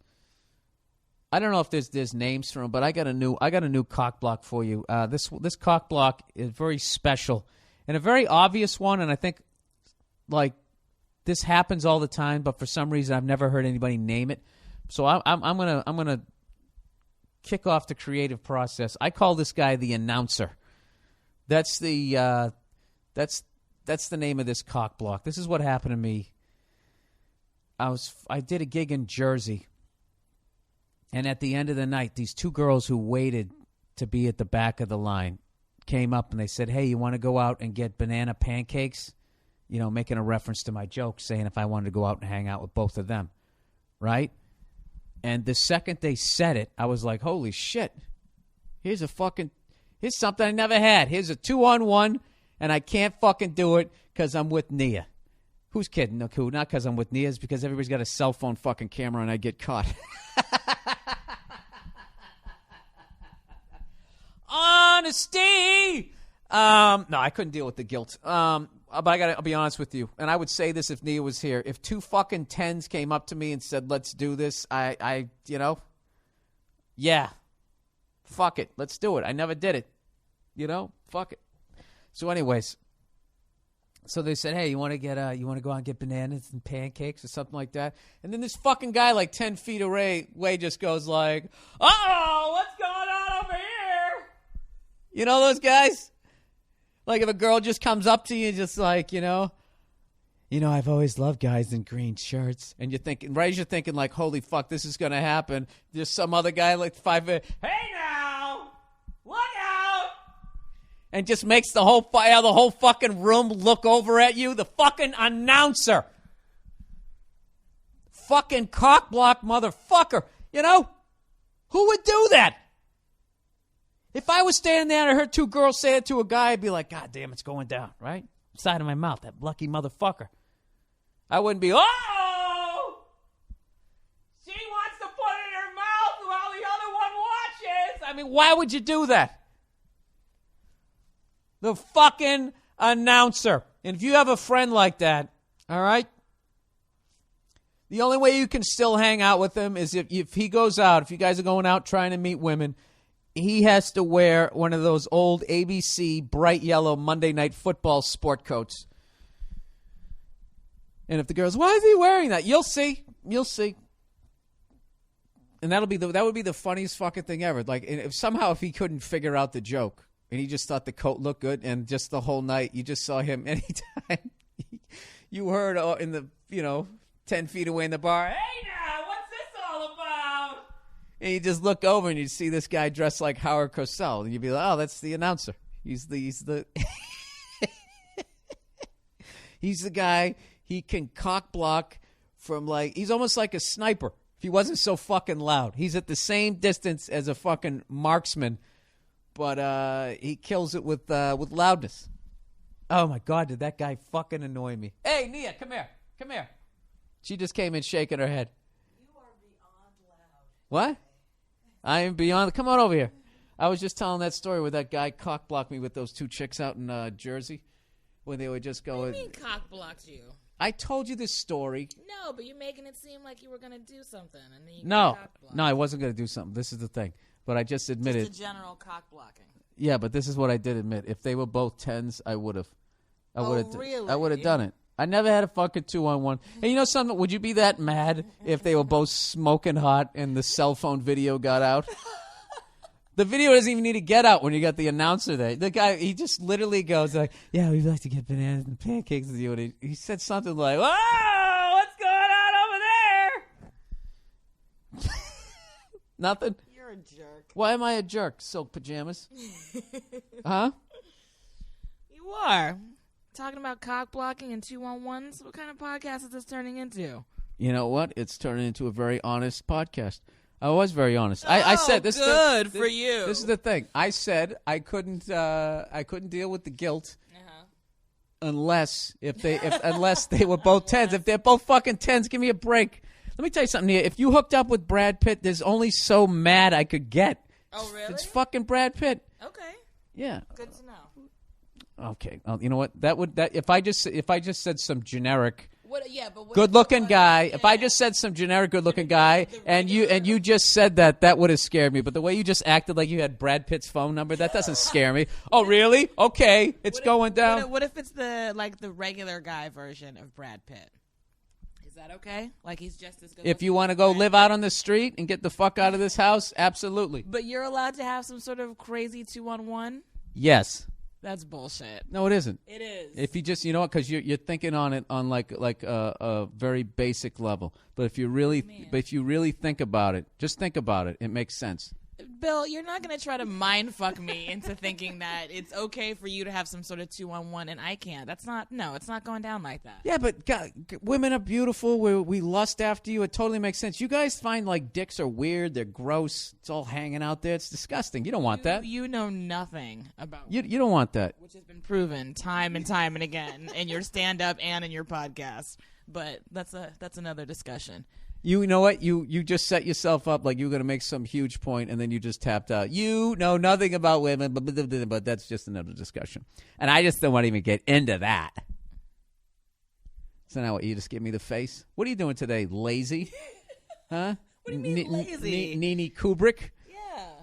I just filmed my short film over the weekend. Screw you. I'm working hard. While you're in here in your pajamas talking about 2-on-1s. Yeah, well, I have to do an hour's worth of shit here. I'm coming up on it. What do we have? Fill it up with whatever there we go. An hour and 2 minutes. Oh, okay. An hour and 2 minutes. Have you done your viewer emails yet? Yeah, I did. Listener emails. You did that already? Oh, because you want to chime in. I don't know. I already did it. What do you got? I already did it. What about overrated, underrated? Didn't do it. They didn't have any this week. Oh, okay. Look at you. I think you're a fan of this podcast. No, I'm not. Listen, it didn't go down. All right? But I'm telling you right now, Nia, if 2 10s come up to me, it's going down. Okay. All right? Well, just be prepared for the retaliation. Game, set, match. Really? You're going to deny me that? Can I just buy you some stuff? Wow. Really? No, yes, really. I'm not some sort of fucking basketball wife that can be placated with material things to a point. Yeah, exactly. If I'm going to be fucking honest here, Come on. There's got to be something that I can buy. You know something? This should be our Valentine's Day. All right? For the guy Valentine's Day. This is what Valentine's Day should be every year. Is the guy gets a 2-on-1, and then you get some nice stuff. Well, why can't I have a 2-on-1? Because you don't like that. What do you mean? What do you know? Women don't like sex. You don't find... Like, when you guys fantasize, you think about the guys in your life. You don't think about other things. Oh, really? Okay. Come on, Nia. Just one. Just give me one. You get one and I get one. No, That's you don't. the deal. You don't.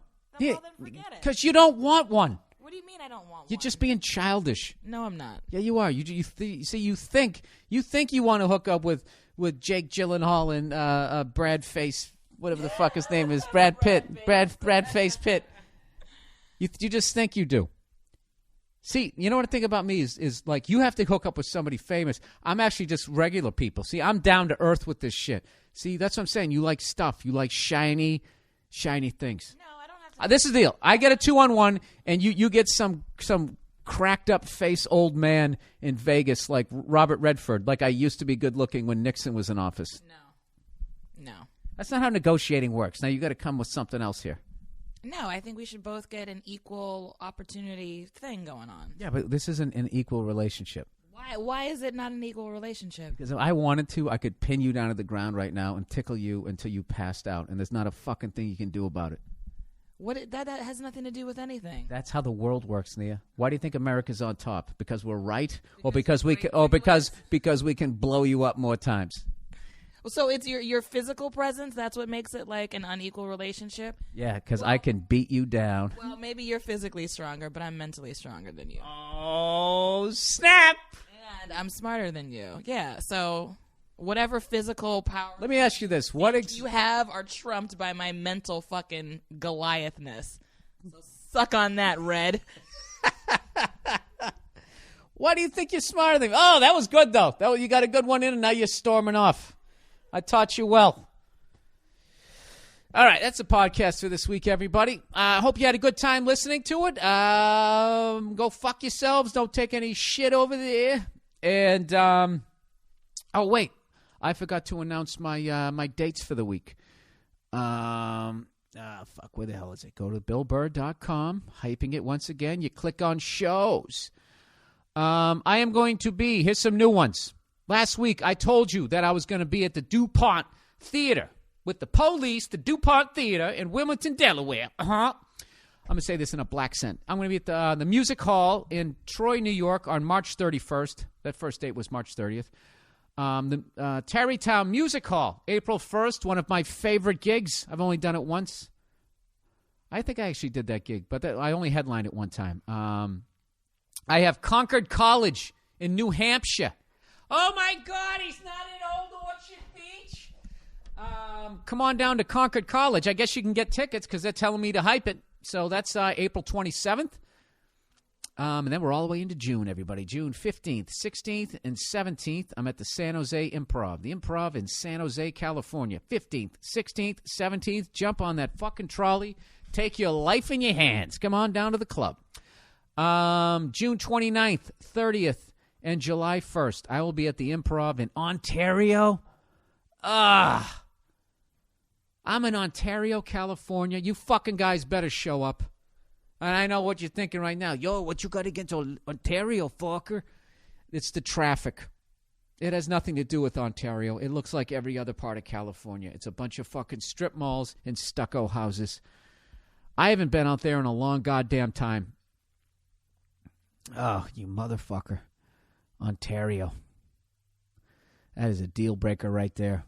I know what I'm going to do. I'm going to go out there Thursday afternoon. I'll do the gig. And then I'll fucking stay over Friday. No, I won't. I'm going back and sleep in my own goddamn bed. I'll fight the traffic fucking 3 nights in a row. Oh, what a cunt of a gig. Then, things are looking up. I'm at the Improv in West Palm Beach, Florida. Come on, you dirty racist white people in Florida. Come on out to the West Palm Beach, Florida Improv. July 13th, 14th, and 15th. And if that isn't racist enough, next I'm going to Orlando, Florida. This is my racist tour. I'll be there on September 7th, 8th, and 9th. With any luck, the Jacksonville Jaguars got a game, and I could drive up to go see that. And then September 21st, 22nd, and 23rd, I'm at the Improv in Brea, California. And there you go, everybody. Those are the dates so far. As you've noticed, those are all club dates after the three first ones. But those are all club dates. Why, you ask? Because I'm writing my new hour. All right? It never ends. I just keep going. So I think I'm going to learn how to shoot a gun this week. I'll talk to you about it next week. All right? That's it. That's the podcast. Go fuck yourselves. Did I say all the advertising? Oh, I forgot Gamefly. Gamefly.com, everybody. How could I forget that? This has been a monster for us. Everybody enjoying Gamefly. Are you a gamer? Sure, we all are. Wouldn't it be nice to go... wouldn't it be nice to have like video games delivered straight to your PC or right to your door? Have over 8,000 games to choose from? Well, if you go to Monday Morning Podcast listeners, get a 15-day free trial. Go to gamefly.com/Burr to activate this special offer. So there you go. I'm protecting your feet. I'm filling up your brain, and you don't have to go to the post office. I don't know what else do you want from me? Huh? Well, you tell me. If there's anything else you'd like to get a discount on, because I kind of been doing that with these people. You know, I just go, hey, what do you sell? What do you sell over there? Huh? You selling cadaver parts? Tell you what, if I can get anybody to buy a finger, you just kick me $2 per digit. All right? And if nobody buys anything, you don't owe me shit. So there you go. So if there's something out there you want a fucking discount on and I can make some money off of it, you let me know. You let me know. All right? I'm sick of saying goodbye. Go fuck yourselves.